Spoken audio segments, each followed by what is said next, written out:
పెళ్ళైనా పండగైనా వేడుక ఏదైనా పట్టు చీరల ప్రత్యేక వేదిక వారాహి సిల్క్స్. మనకు తెలియదు కానీ ప్రపంచంలో చాలా మంచి ఉంది, చాలా గొప్ప మనసున్న వ్యక్తులు కూడా ఉన్నారు. ఒక్కసారి వెతకాలంతే, వెతికితే మాత్రం వాళ్ళ నుంచి మనం చాలా నేర్చుకోవచ్చు, చాలా తెలుసుకోవచ్చు. గోవిందరావు ఆయన ఒక గొప్ప మనసున్న వ్యక్తి. నిజానికి ఆయన గురించి తెలిసిన వెంటనే ఖచ్చితంగా కలవాలనుకున్నాను.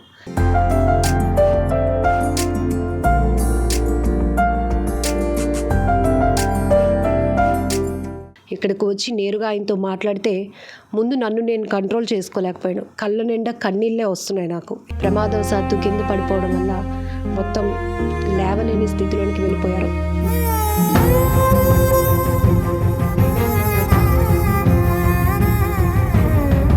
ఆ రాయమని పడిపోతే ఇక్కడ కూడా ఎనుము కిరిగిపోయింది. నా జీవితం ఎలా పాడైపోయింది, నీ కూతుర్ని పాడు చేసుకుంటా తీసిపో, నేను సెటిల్మెంట్ చేసేస్తాను అని చెప్పాను. ఏడిచింది.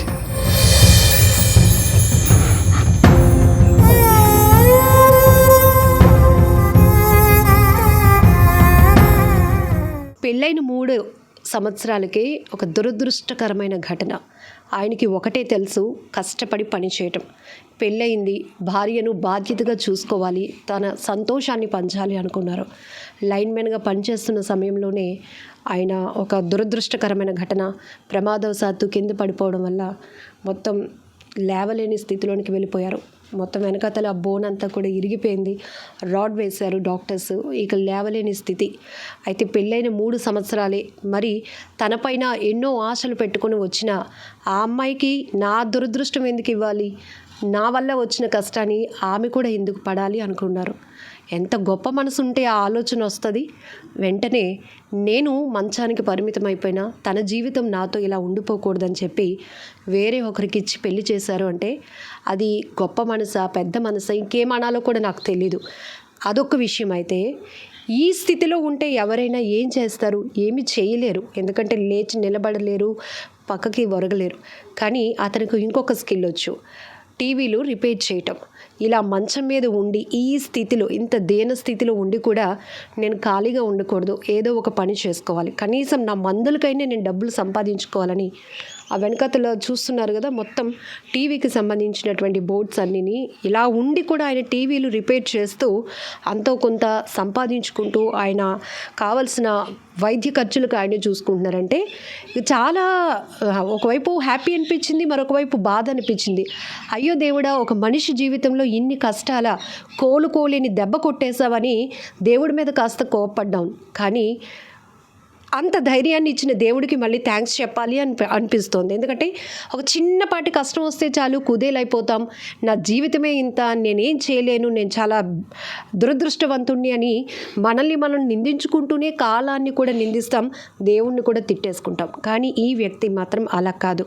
ఇంకా దేవుడు నాకేదో శక్తి ఇచ్చాడు, ఇంకా నేను ఏదైనా చేయగలను ఇలా ఉండి కూడా అంటూ అతనికి అతనే సమాధానం చెప్పుకుంటూ, అతనికి అతనే ధైర్యం చెప్పుకుంటూ ఈ స్థితిలో కూడా టీవీ మెకానిక్స్ చేస్తుంటే ఆయన చేస్తున్నంతసేపు నా కళ్ళల్లో కన్నీళ్ళు వచ్చాయి. ఏంటి, ఇలాంటి గొప్ప వ్యక్తులు మనం చాలా మిస్ అయిపోతున్నాం. ఖచ్చితంగా ఆయన గురించి తెలుసుకోవాలి అనుకున్నాను. మీ అందరికీ తెలియచెప్పడానికి అనకాపల్లి జిల్లా టీ సరసపల్లిలో ఉన్నటువంటి గోవింద్ గారి ఇంటికి వచ్చాను. ఆయనతో మాట్లాడదాం. మీరు ఏడవకండి, ఎందుకంటే ఒక రకంగా మీ కష్టాలు చూస్తే మాకు ఏడుపు వస్తుంది, కానీ మిమ్మల్ని చూస్తే మాకు చాలా ధైర్యం వస్తుంది. చిన్న కొద్దిపాటి లోపాలున్నా కూడా మేము పని చేయలేము, మా జీవితం ఇంతే అనుకునే వాళ్ళకి మాత్రం మీరు చాలా మంచి ఇన్స్పిరేషన్ గోవింద్ గారు. అసలు ఏం జరిగింది, ప్రమాదం ఎలా జరిగింది? ప్రమాదం ఆదివారం అండి, 9 నెల 99 పడిపోయాను. 9 నెల 13వ తారీఖు ఆదివారం వచ్చింది. ఇలాగే సరస్వల్లి వద్దాం, సెల్ ఇచ్చామని తుంపాల వాళ్ళ ఇంటికని వెళ్దాం అనుకున్నాం. అందులో మేతగారికి, మా మామగారికి ఏదో గొడవ వచ్చిందా చెప్పడానికి వచ్చాడు మా మామగారు. ఆ మాటల్లో పడిపోయి అందులో ఒక రైతు వచ్చి ఫీజు పోయింది, రైతులు కూలీలు ఉండిపోంటారు అని అనగలే లైన్లోకి వెళ్ళి ఫీజు కడదామని ఇచ్చేద్దామని చెప్పేసి వెళ్ళిపోను అంతే. ఇంకా లైన్కి మన వెనకాల దురదృష్టంకి ఇలా వెంటాడిందండి. ఇంకా ఏం చేద్దాం, ఇంకా సప్లై లైన్ ఆపినట్టుంది. లైన్ ఆపాను, లైన్ ఆగలేదు. అది ఆగిన తర్వాత ఇంకా ఆగిపోయింది అనుకో, నేను పైకి ఎక్కిపోతే ఒక అడుగు గాయపలని కొట్టింది. ఫస్ట్ ఇదే వస్తుందండి. అక్కడ రైతులు భూమి మధ్యలో ఉంటుంది, సర్వీస్ రాయి ఉంటుందండి. ఆ రాయి మీద పడిపోతే ఇక్కడ కొట్టేసి ఎనుముకి ఇరిగిపోయింది. అంటే మన కరెంట్ షాక్ కొట్టిన మనిషి అంతా ఫ్రీ అయిపోతారండి. ఇంకా అసలు మనకు సరసన తెలియదు, బాడీ మొత్తం ఫ్రీ ఇంకెలా ఉండిపోతుంది అంతే. దానివల్ల అదే మనం పడిపోతాం తెలిసినప్పుడు బిజిపోతాం. ఇది అలాగా కరెంట్ షాక్ అంతా ఫ్రీ అయిపోతాం, మొత్తం బాడీ అంతా ఫ్రీ అయిపోద్ది. ఎక్కడ ఇరిగిపోద్ది అని ఎవరికి తెలియదు. అది అలా జరిగింది. మీకు పెళ్ళయి 3 సంవత్సరాలు అయింది. మీ భార్య పేరండి? శ్రీదేవి. చుట్టాలు ఆమెనా, దగ్గర? దూరం. కానీ ఆ పరిస్థితుల్లో మీరు ఎందుకు ఆ నిర్ణయం తీసుకున్నారు? అంటే ఇలాంటి పరిస్థితిలో మీ భార్య మీకు తోడుగా ఉండాల్సిన పరిస్థితి, కానీ ఈ కష్టం తనకి ఇవ్వకూడదని మీరు ఎందుకు అనుకున్నారు? ఉంటుందన్న తప్పండి, అమ్మాయిని అనకూడదు. అమ్మాయి వంతనం ఉన్నది. నేనే డాక్టర్ గారిని అడిగాను, నా లైఫ్ ఎలా ఉంటుందని అడిగాను. నేను లేచి తిరుగుతానా లేదా అని అడిగాను. కష్టం అన్నాడు. మెత్తగారు అంతలోకి డాక్టర్ గారు తిరుగుతాను కదా, డాక్టర్ గారు ఓపిక బయట పోయిన తర్వాత మెత్తగారు అక్క ఎందుకు ఇంకా నా జీవితం ఎలా పాడైపోయింది, నీ కూతుర్ని ఇంత పాడు చేసుకుంటా తీసిపో, నేను సెటిల్మెంట్ చేసేస్తాను అని చెప్పి అన్నాను. ఏడ్చింది.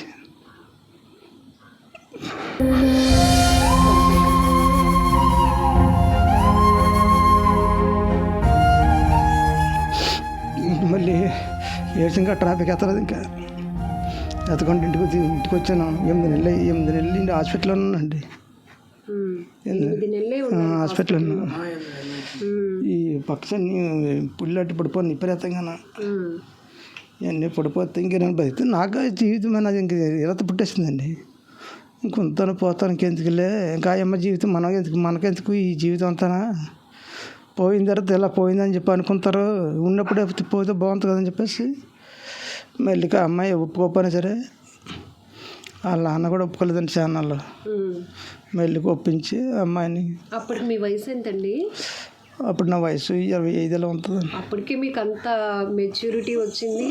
అందులోనూ పల్లెటూరులో ఇలాంటివి అస్సలు ఒప్పుకోరు. కానీ అందరికీ నచ్చజెప్పి ఒకవైపు మీరు మంచం పడి, ఇంకోవైపు మీ భార్యకు ఒక మంచి లైఫ్ ఇవ్వడానికి అందరికీ చెప్పి అమ్మకి నాన్నకి అందరికీ.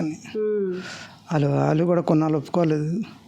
ఇలా చెప్పి ఇంకేం చేస్తాం అమ్మ, ఇంకా మీరు ఉన్నారు కదా, ఇంకా మీరు నన్ను చూసుకొని చాలే, మీరు ఉన్నది కల్లా నన్ను నిలబెడితే చాలు అని చెప్పేసి చూసారు. కొన్నాళ్ళు చూసారు, గాలి చచ్చిపోయారు.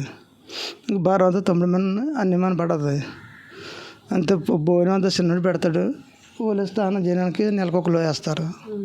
అది టీవీ రిపేర్లు కూడా ఇలా ఉండి కూడా టీవీ రిపేర్లు చేస్తున్నారు. చేశాను. అది కూర్చోలేరు, కూర్చొని బ్రష్ చేస్తాను ఉదయం పూట అంతేగాని ఇలా వీల్ చైర్ మీద అయితే కూర్చోగలరు. రిపేర్ మాత్రం ఇలా చేసేస్తాను.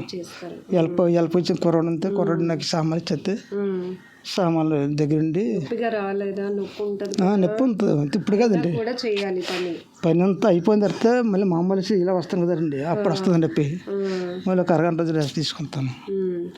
ఒక అరగంట రెస్ట్ తీసుకొని మళ్ళీ స్టార్ట్ చేస్తాను. అది వాళ్ళు ఎలా ఉన్నారు మీ వైఫ్ వాళ్ళు? ఇప్పుడు అంతా వాళ్ళు వస్తుంటారా? వస్తారండి. నేను ఇంకా వచ్చినా సరే ఇంకెందుకని జీవితం దాని జీవితం బాగోలేదు. వాళ్ళ పిల్లలండి? పాప బాబు వస్తుంటారా అప్పుడప్పుడు? వస్తారు కానీ ఇంకా నేను రావద్దు అనేసాను.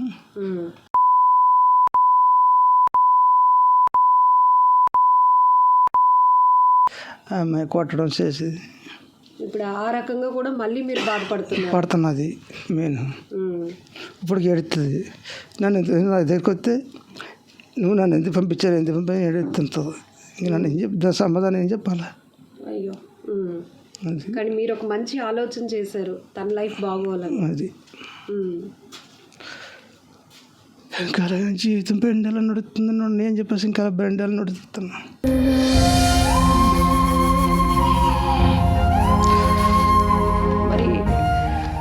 ఇంకా మీరు చెప్తుంటే నాకే అనిపిస్తోంది. ఎందుకంటే మీరు ఆవిడకి ఒక మంచి లైఫ్ ఇవ్వాలనుకున్నారు, కానీ ఇప్పుడు తను కూడా కొంత కష్టం. అది కష్టాల్లో పడ్డదనే బాధ. అతను కూడా ఇప్పుడు ఏం చేస్తుంది, ఇప్పుడు నాలుగు సేవ చేస్తుంది. సేవ చేయి 10,000 తీసుకుంటుంది, జీతం ఇస్తాడట. అతనికి సేవ చేస్తుంది పెద్ద ఆయనకి. ఏడుస్తుంది. ఏం చెప్తాను దానికి సమాధానం? మీరు ఆ కష్టం లేకుండా ఉంటుందని అనుకున్న అసలు మెయిన్ అదే. ఇది మంచోళ్ళు దొరుకుతారులే, మంచి చేస్తారులే, అమ్మలు అన్న దర్శనం కదా, ఇంకెందుకు నాతోటి ఇంక ఉన్నారు కదా, ఇంక వీళ్ళు ఎలా చూస్తారులే, ఇంకెలా నాకు జీవితం అని నాకు ఆశ లేదు, ఇంకా ఎలాగ చచ్చిపోతే మళ్ళీ ఇంక లేని పని ఇబ్బంది అయిపోతుంది, ఇంకా తల్లప్పులు ఎందుకు అని చెప్పేసి జాగ్రత్తగా పంపించేసాను. అన్నీ అరటిని కట్నం డబ్బులు మొత్తాన్ని ఏటీజెడ్ మొత్తాన్ని ఎలా ఇచ్చేసాను. ఒక్క రూపాయి మనం తీసుకోలేదు, మనం ఆశించలేదు. ఏం చదువుకున్నారండి మీరు? 10th ఫెయిల్ అండి. 10th ఫెయిల్ అయ్యారు. ఇప్పుడు ఆ ప్రమాదం జరిగినప్పటికీ మీ వయసు? నా వయసు అప్పుడు 25. మామూలుగానే ఇంట్లో వాళ్ళు ఒప్పుకోరు రెండో పెళ్ళికి, ఎందుకంటే నువ్వు అలా ఉన్నా తప్పదరా, అందరూ చూసుకోవట్లేదేటి, ఈ కష్టంలో నీ భార్య నీతోనే ఉండాలి అని అనేవాళ్ళే ఉంటారు. మీ నిర్ణయాన్ని ఎవరు ఎంకరేజ్ చేసి ఉండేవాళ్ళు కదా, అందులోనూ పల్లెటూరులో ఉన్నారు.